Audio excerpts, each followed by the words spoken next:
Les femmes égyptiennes victimes d'abus sexuels et autres violences disposeront bientôt d'un cadre légal pour la préservation de leur identité en cas de dénonciation.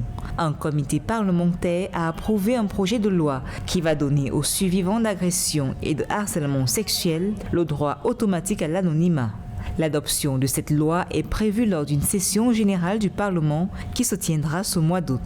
Le projet de loi est au Parlement depuis 2 ans et c'est maintenant le moment idéal pour l'approuver. Le projet de loi porté par cette organisation non gouvernementale durcit les sanctions contre les abus sexuels sous toutes ses formes. Il criminalise le viol dans le mariage et comprend de meilleurs mécanismes de signalement, des garanties de confidentialité et une protection des témoins et des survivants.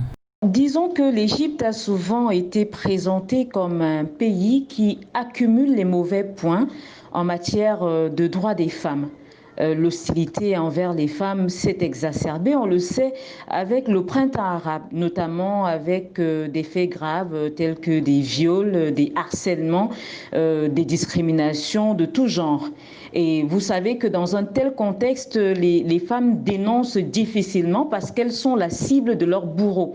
Donc une loi qui protège les victimes est à saluer, elle est la bienvenue parce qu'elle va permettre non seulement d'enrayer le phénomène de prédation, mais également elle va ériger des boucliers de protection pour les femmes.